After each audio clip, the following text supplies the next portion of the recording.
మరి ఇదే ప్రభుత్వము గత ప్రభుత్వం కంటే ఎక్కువ ఇస్తామని చెప్పి అన్నది కదా దళిత బంధు. మౌనంగా ఉండడం ఎట్లా చూస్తారు? మౌనంగా ఉండడం అనేది ఏం లేదు.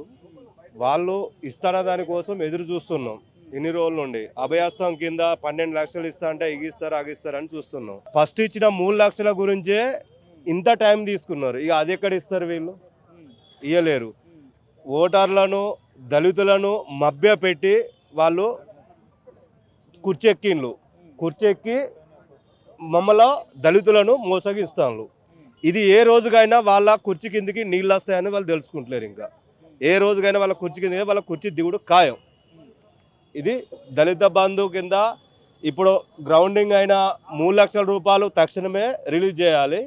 దాని తర్వాత వాళ్ళు పెడతా అన్న అభయాస్తం 12 లక్షలు అనేది వాళ్ళు ఎట్లా ఇచ్చినా దళితులు తీసుకునేదానికి సిద్ధంగా ఉన్నారు.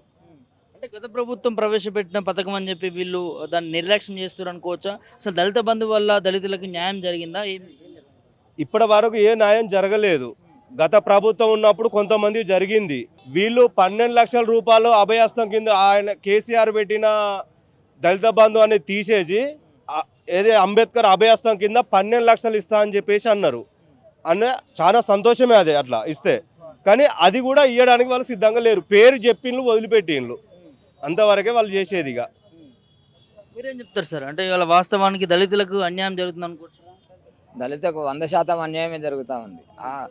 పోయిన గవర్నమెంట్ అన్నా ఆలోచన చేసి దళితులకు ఏం లేదు, భూమి లేదు, రైతులకు అంటే రైతు బంధు వస్తుంది, వేరే వాళ్ళకు వేరే వస్తున్నాయి, కానీ వీళ్ళకు ఉండేదానికి ఇల్లు లేదు, భూమి లేదు అని ఒక 10 లక్షలు ఇస్తే వీళ్ళకు కొద్దిగా ఆసరైద్ది అనే దాని మీద ఆయన మంచిగా ఆలోచన చేసిండు కేసీఆర్ గారు. ఆయన ఆలోచన చేసి కొన్ని డబ్బులు అకౌంట్లలో వేసిండ్రు, కలెక్టర్ అకౌంట్లలో వేసిండ్రు, మా అకౌంట్లలోకి వచ్చినాయి. అంతలో ఎలక్షన్లు వచ్చుడు వల్ల వాటిని ఆపేసి ఆ డబ్బులను వేరే దానికి వాడుకున్నారు.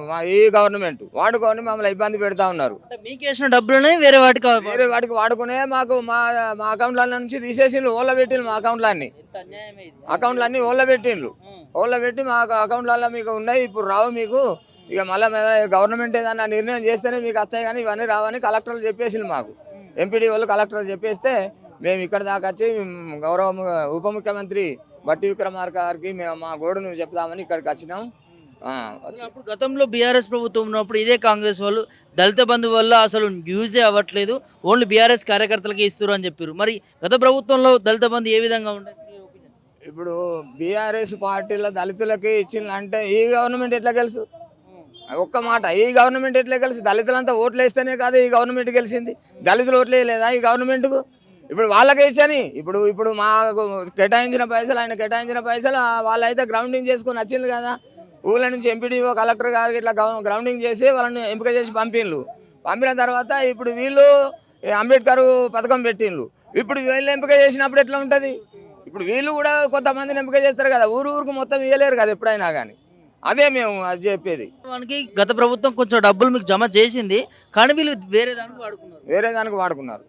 అదే ప్రభుత్వం మా దళితులకు కేటాయించిన పైసలు మాకు ఇవ్వాలి, మా అకౌంట్లలో వేయాలి, 10 లక్షలు ఇవ్వాలి గవర్నమెంట్.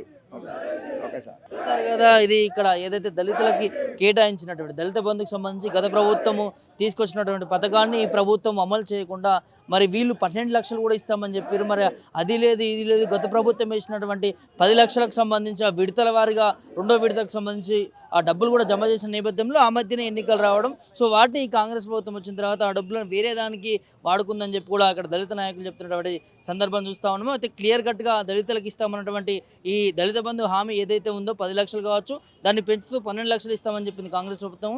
దాన్ని అమలు చేయాలని ఇక్కడ దళిత నాయకులు అందరూ కూడా తీవ్రంగా ఖండిస్తూ ఉన్నారు, ధర్నా చేస్తూ ఉన్నారు. ప్రభుత్వం దీన్ని అమలు చేసేంత వరకు కూడా మా ధర్నా లాభంగా చెప్తున్నటువంటి సందర్భాన్ని చూస్తూ ఉన్నాం.